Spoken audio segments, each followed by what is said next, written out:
যার কোরআন সহি, যার তেলাওয়াত সহি, যার ব্যবহার ভালো, যার কথাবার্তা ভালো, যার লেনদেন ভালো, যার দাড়ি লম্বা, এত কিছু চাকিয়া চাকিয়া ইমামের দাড়িকে আবার ছাটানো কি আছে কিনা, ইমাম আবার অন্য মহিলার দিকে তাকায় কিনা, ইমামের ভাবভঙ্গি কেমন, সব দেখা সব কিছু যাচাই বাছাই করিয়া ইমাম কতটুকু পড়ালেখা করেছে, মুফতি হওয়া লাগবে, বেতন দিব 5,000, হওয়া লাগবে মুফতি। বন্ধুরা, এত কিছু দেখিয়া দেখিয়া এই মসজিদের ভিতরে ইমামকে রাখলাম, কিন্তু দেশের ভিতরে একজন নেতা বানাইবা একবারও দেখলাম না। নেতা নামাজ চোর না, ঘুষ খায় না, সুদ খায়।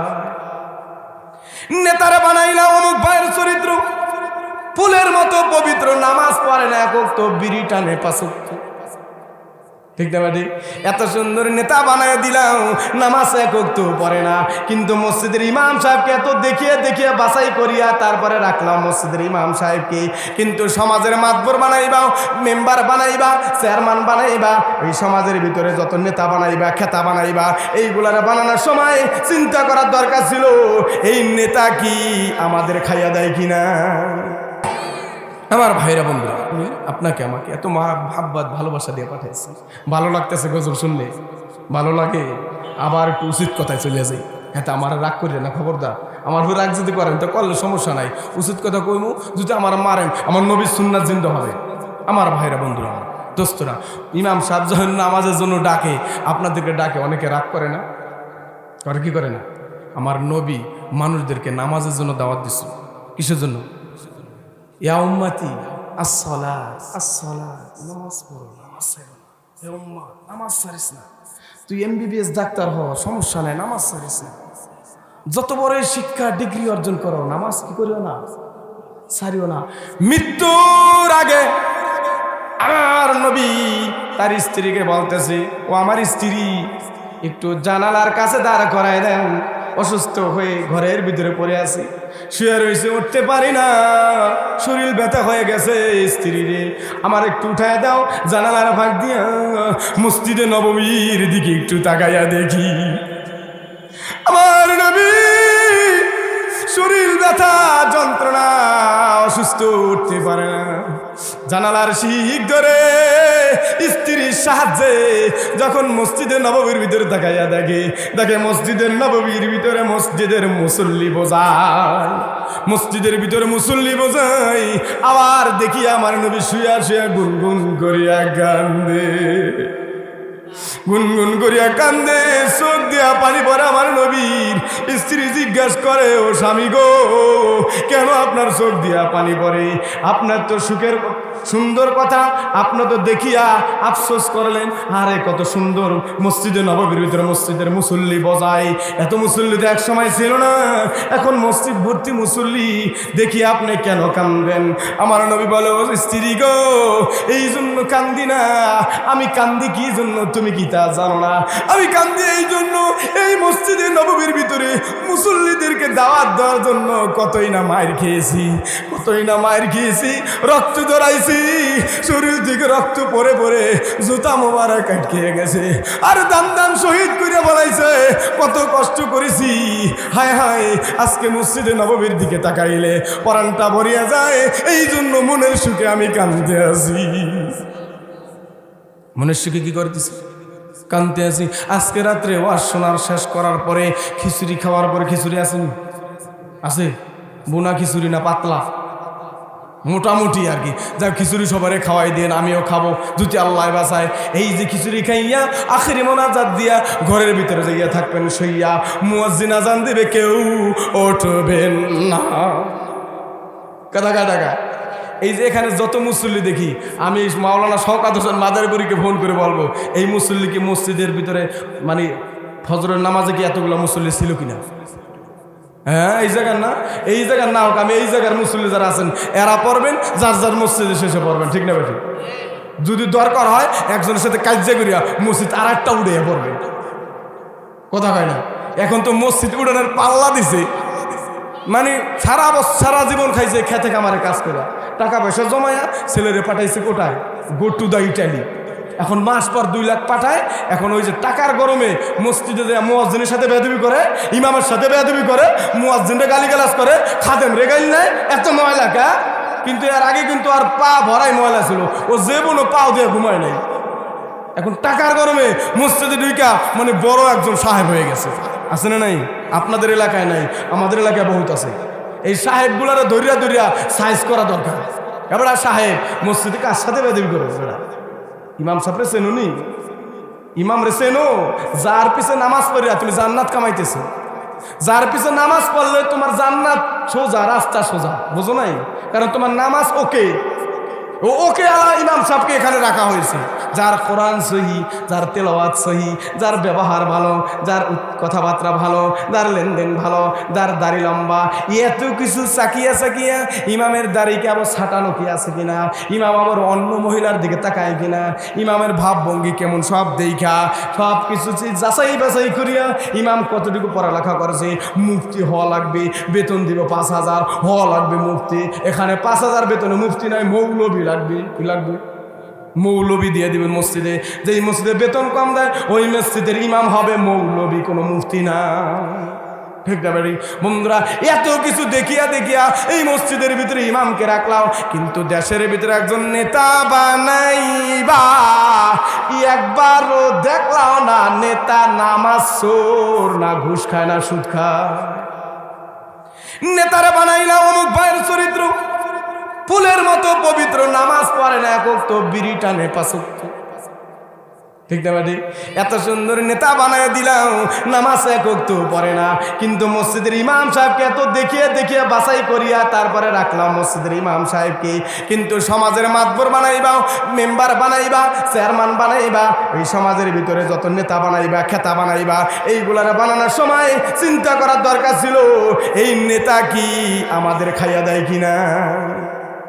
বুঝেন নাই? এই নেতাকে আমাদের ধ্বংস করিয়া দেয় কিনা। কারণ যেই নেতার আমি ভোট দিয়া বানাইলাম, এই নেতা যত অপকর্ম করবে কাল কিয়ামতের ময়দানে সব ফেলাক সিলেট হইতে থাকবে। আমার নেতারা যখন তুমি বানাই দিল, খেতা সেরা নেতাকে বানাইলাম, ফেলাক সিলেট হইতে থাকবে তোমার আমল নামায়। ঠিক না ভাই? আমার ভাইয়েরা বন্ধুরা আমার, যেই কথা বলতেছিলাম অন্যদিকে কথা হলো লতা খালি চলে যায় অন্যদিকে। আল্লাহ বলেছেন ওয়াকাযা রাব্বুকা আল্লা তা'বুদু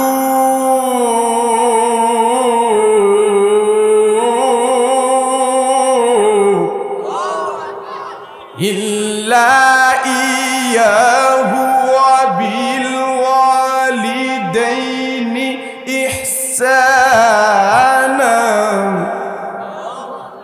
আল্লাহ বলেছেন আমার ইবাদতের পর পর পিতামাতার সাথে উত্তম আচরণ করো, ভালো ব্যবহার করো।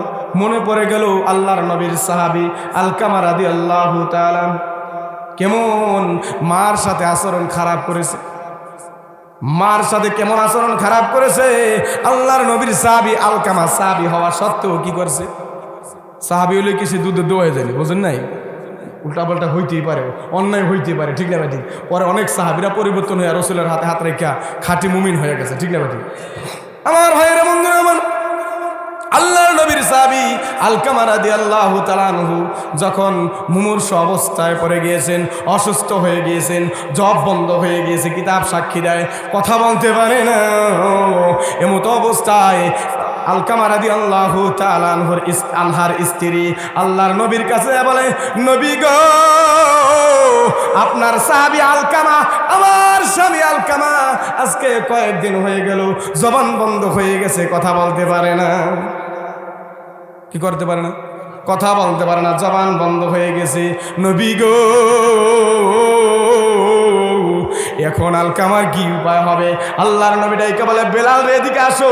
সাহাবীদেরকে ডাইকা বলে, সাহাবীর এদিকে আসো। আসার পরে সাহাবীদেরকে বলতেছে, যাও যাও আলকামার বাড়িতে যাইয়া আলকামার পাশে বসিয়া বসিয়া কালেমা পড়ো। কি পড়ো? কালেমা পড়ো।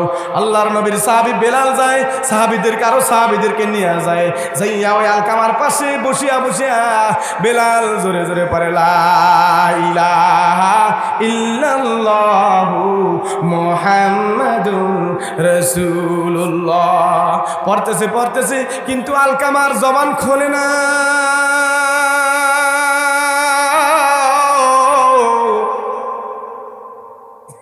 আলকামার জবান খুলে না।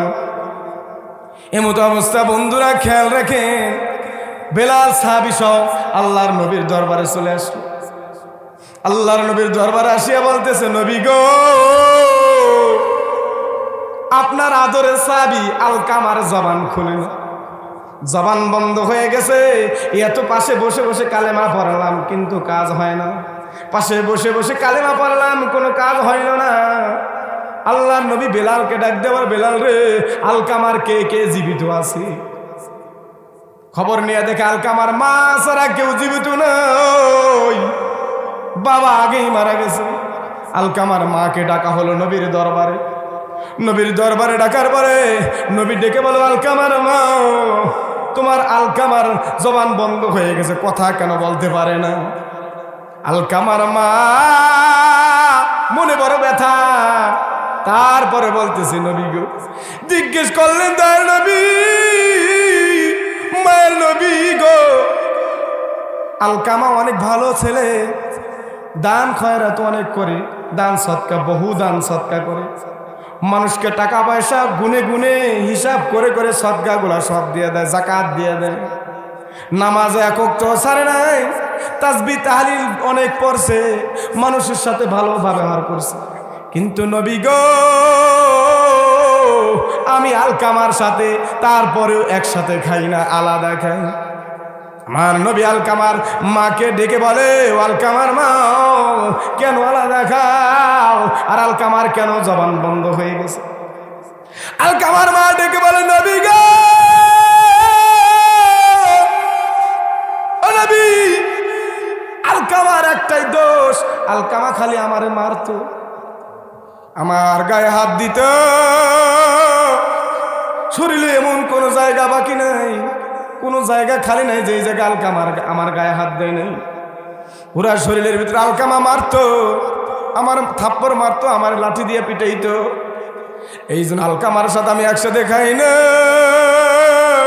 ও মা, ও সন্তান, মা হারাইলে বুঝবা, মায়ের মতো দরদি এই ভুবনে আর পাইবা না। মা কথাটি ছোট অতি, কিন্তু যেন ভাই, ইহার সে নাম যে মধু ত্রিভুবনে নাই, ইহার সে নাম যে মধু ত্রিভুবনে নাই।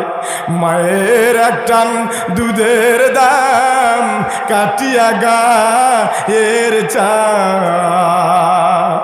পাপড় বানাইল হরিণের শোধ হবে না, এমন দরদি মাকে কেউ ভুইল না রে, এমন দরদি মাকে কেউ মাইর না রে। আল্লাহু আকবার। আমার নবী আলকামার মা যখন নবীর ভিতরে, আমি সময় শেষ করে দেব, কারণ যত জায়গায় প্রোগ্রাম করি আমি সময়ের বেশি, যতটুকু সময় আমাকে দেয় ওই সময়ের ভিতরে আমি শেষ করার চেষ্টা করি। কারণ কালকে কিন্তু, আগামীকালকে আপনাদের যে কালীতলা নাম শুনছেন, কোথায়? সিলেশ্বরের পরে কালীতলা, ওই জায়গায় আবার মাহফিল আছে।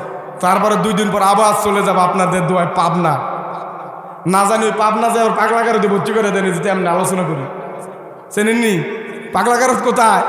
পাবনা। ওই পাবনা আবার 21 তারিখে, আবার 22 তারিখে বরিশাল, আবার 23 তারিখে আপনার পদ্মা সেতু, যেই সেতু আমাকে হাসিনা বানাইছে, ঠিক যাবে ঠিক, কারণ 19টা খাইয়ে একটা বানাইছে, বোঝেন নাই কথা কয় না, 19টা খাইছে বানাইছে একটা, আর কয় এই সরকার আমলে পদ্মা সেতু হয়েছে, খাইছা 19টা বানিয়েছো একটা। এটা আমরা কাতার তলবে হিসাব করে দেখছি সব আগেই।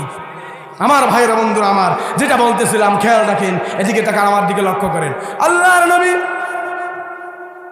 যখন, আমার নবী, মায়ের নবী, মহাব্বতের নবী, ইশকের নবী, প্রেমের নবী, দয়ার নবী, নবী গো, আলকামার মাকে যখন জিজ্ঞেস করলো, সব বলার পর আলকামার মা বলে, নবী গো,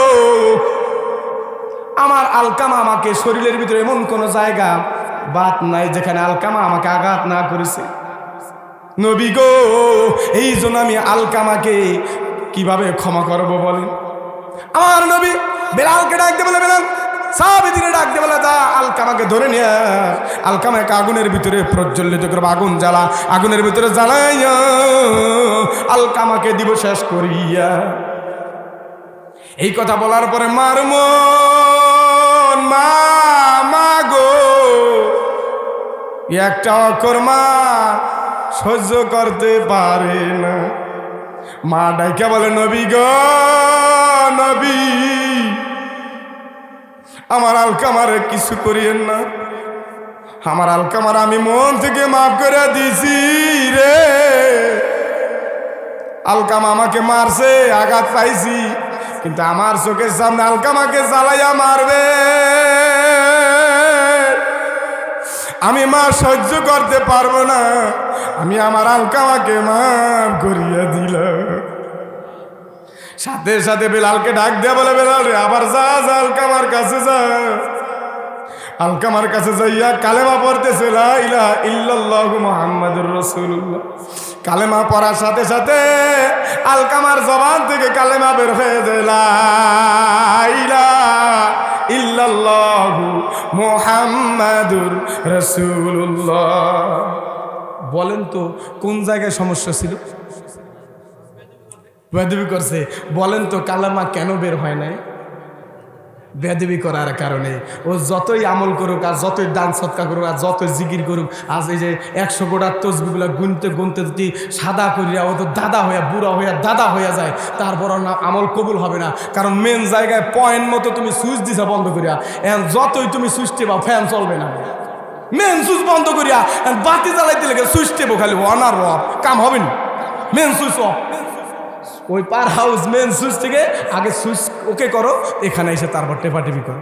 আল্লাহ তাআলা আমাদের সবাইকে যে কথাগুলো বললাম আমল করার তৌফিক দান করুক, আমিন।